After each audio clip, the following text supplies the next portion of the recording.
नमस्कार दोस्तों, स्वागत है आपका हमारे इस चैनल में। द्वापर युग की बात है। ये बात हर कोई जानता था कि कौरव पांडवों को हमेशा से अपना शत्रु मानते थे और कैसे भी करके उन्हें मारने की योजना बनाते रहते थे।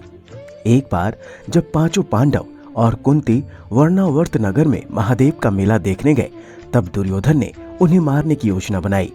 उसने पांडवों के विश्राम के लिए एक लक्षागृह यानी लाख के महल का निर्माण कराया। लाख ऐसी चीज है जो जल्द आग पकड़ लेती है। रात को जब सभी विश्राम कर रहे थे, तभी महल में आग लगा दी गई।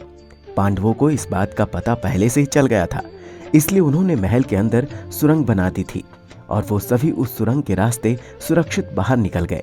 वहां से निकलकर वो सभी जंगल में पहुंचे और रात गुजारने के लिए एक जगह रुक गए। उसी नगर में एक हिडिंब नाम का राक्षस अपनी बहन हिडिंबा के साथ रहता था। वो इंसानों को खाकर अपनी भूख मिटाता था। उस रात राक्षस ने अपनी बहन हिडिंबा को कहा कि उसे भूख लग रही है, वो किसी इंसान को पकड़ कर ले आए।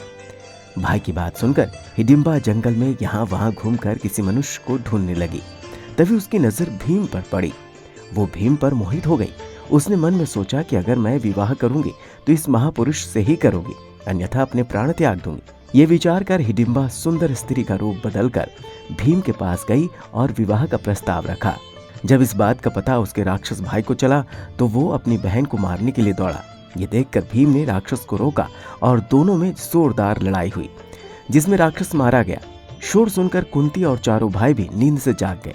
हिडिंबा ने फिर से भीम को विवाह करने का प्रस्ताव दिया, जिसे भीम ने ठुकरा दिया, लेकिन माता कुंती के समझाने पर हाँ कर दी। भीम और हिडिंबा का गंधर्व विवाह जंगल में संपन्न हुआ और कुछ समय बाद उनके घर एक पुत्र का जन्म हुआ। उसका नाम घटोत्कच रखा गया। तो देखा दोस्तों, इस प्रकार से भीम का विवाह एक राक्षसी यानी हिडिंबा से हुआ था।